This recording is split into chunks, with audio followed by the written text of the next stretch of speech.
It started with a dry riverbed in Canada, a place where water had stopped moving years ago, where even the soil had forgotten what flow felt like. Then 14 beavers were released into it. No one expected much, just another small restoration attempt, a controlled environmental trial. But within weeks, something began to change, not slowly, not gently, but in a way that made field teams go quiet. Mud started shifting in places it shouldn't. Branches disappeared overnight, and the dead riverbed began to hold water again. At first, scientists thought it was a mistake in measurements, until the patterns kept repeating. Because the beavers weren't just surviving, they were rebuilding the river from nothing. And what they built inside that dry channel would force researchers to question everything they knew about restoration. But the real shock came when they realized the river was not the only thing changing, and no one had seen the full system yet. The first change was almost invisible. A thin line of water appearing in the center of the dry channel, not flowing fast, just present. Field officers marked it as seasonal runoff, nothing unusual on paper. But the beavers didn't behave like newcomers. They moved like they already knew the land. Within days, stripped branches began to appear on the banks, fresh cuts, clean angles, as if something had started working through the riverbed at night. A local technician from Alberta's Environmental Monitoring Unit was first to report it. He said the patterns were too organized to be random feeding. Then came the first structure, a low wall of mud and sticks forming across a narrow bend, barely half a meter high, but it held water behind it. For the first time in years, the channel didn't drain completely. The team assumed it would collapse after the next dry wind. It didn't. Instead, it hardened overnight, strengthened by more material, more pressure, more repetition. And that's when the second structure appeared upstream. Smaller, precise, placed where the soil was weakest, almost like the riverbed was being mapped. No one said it out loud yet, but the field crew started working longer hours, watching more closely, saying less. Then a problem emerged that shouldn't have been possible.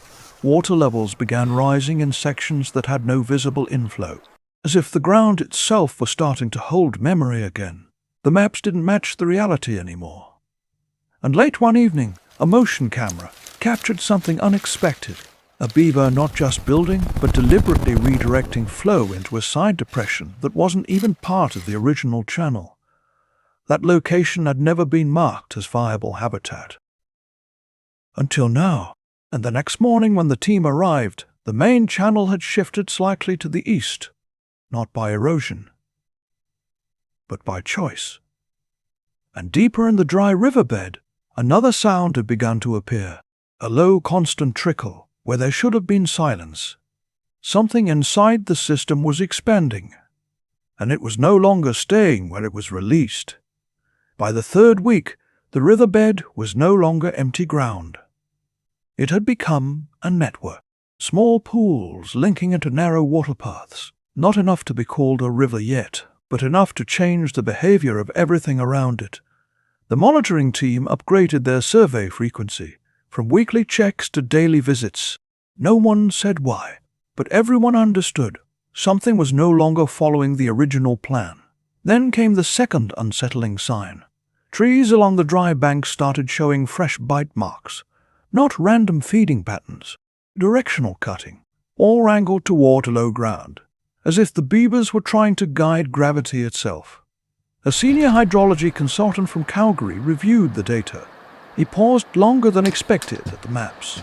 Then he simply said the system was reorganizing itself. No one asked him to explain, because the evidence was already in front of them. Water that should have been static was slowly migrating downhill again, not fast, not dramatic, but consistent. And consistency in a dead riverbed was the most dangerous sign of all. Then a field assistant made a discovery that changed the tone completely. A second active dam site, far outside the original release zone, almost 300 meters upstream. No one had tracked any movement that far. At least not officially, but the structure was fresh, wet mud, fresh branches, active maintenance, and it wasn't built alone. Multiple entry paths suggested repeated nighttime activity. Not a single family adapting, but coordinated expansion. That word wasn't used in reports. Yet it appeared in handwritten notes across 2 different teams. Expansion. Then the motion sensors confirmed something harder to ignore. Beavers moving in alternating patterns between 3 separate construction points, as if dividing labor across a mapped landscape. The dry riverbed was no longer being restored. It was being redesigned. And then came the most disturbing update of all. A small section downstream had started to overflow, without rainfall, without inflow, without warning. The water was rising from within the system itself. And that night, when the crew checked the central dam site again, they found something that had not been there before. A reinforced structure spanning the entire width of the channel, too large for 14 beavers alone, and still expanding. The structure hadn't just grown, it had evolved overnight. What was once a narrow dam was now a layered system, mud reinforced with branches locked with precision, like it had been stress-tested in advance. The field team stood in silence longer than they should have. No one touched the measurements at first, because the numbers didn't match a 14 beaver colony anymore. They matched something larger, something sustained. Then the first disagreement broke out in the reports. One group insisted migration from upstream colonies had occurred. Another rejected it completely. No tracks supported it.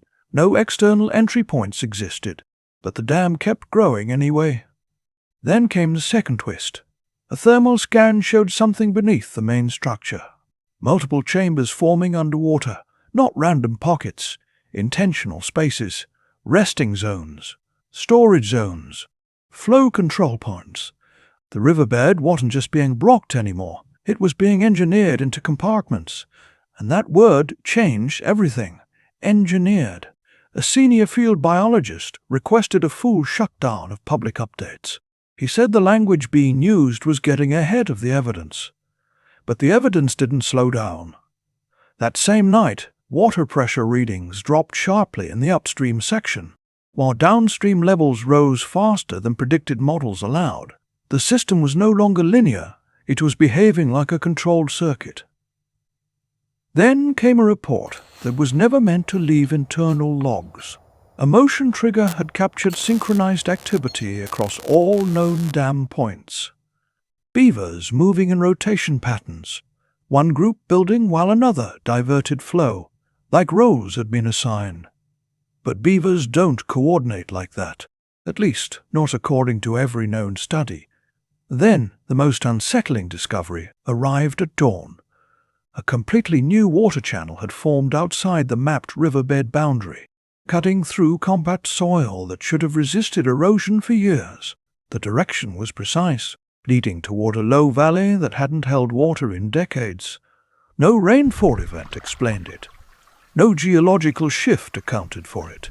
And yet the water kept moving, as if something inside the system had decided where the river should go next.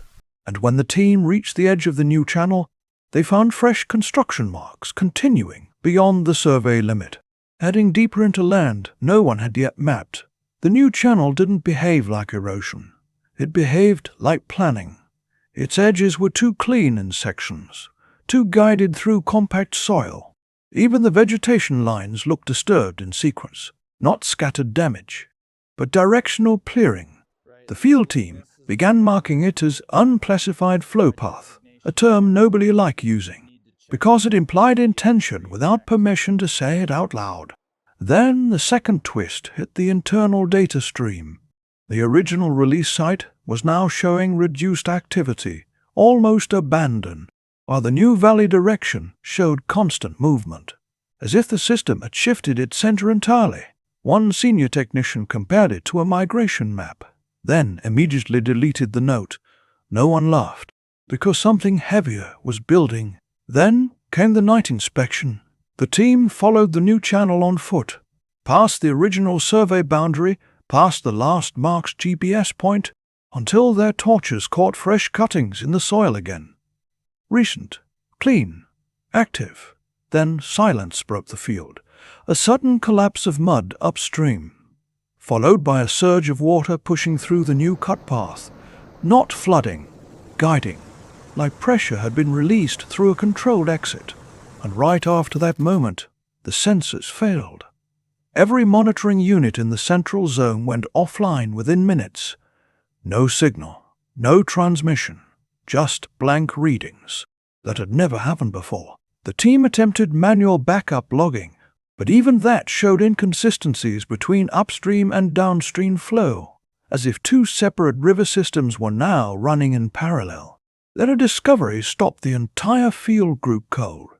A reinforced structure had appeared at the junction point of the new channel, larger than anything seen before. But it wasn't just size that caused silence. It was the pattern of construction. Because it matched structures from the original dry riverbed, but with refinements no one had documented yet. Improved, strengthened, expanded. And then came the detail that changed the entire interpretation. Fresh cut marks indicated activity, not just from beavers already tracked, but from movements outside the monitored population map. And deep in the valley ahead, water was now flowing in a direction no model had predicted, straight toward land that had never been part of the river system. And that's when the team realized they were no longer following restoration. They were following something that had already moved beyond control. The final readings arrived at sunrise, and no one in the control unit spoke for several seconds after seeing them. The water system had stabilized, but not in the way anyone expected. It wasn't returning to its original dry state. It was locking into a new equilibrium, a permanent one. Upstream flow was now partially feeding the new valley channel, while the old riverbed held isolated pools that no longer connected fully. The system had split, and both parts were sustaining themselves. Then came the most difficult finding to explain. Satellite scans showed expansion beyond the survey grid, not random overflow, but directional growth toward natural depressions, as if the landscape itself was being selected. A senior hydrology analyst finally broke the silence.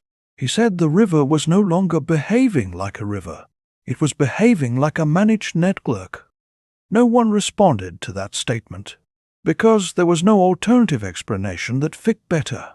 Then a final field report arrived from the Valley Edge team. They had tracked one last active construction point, far beyond the previous limit. Fresh mud, fresh bonges, continuous maintenance. But this time, something was different.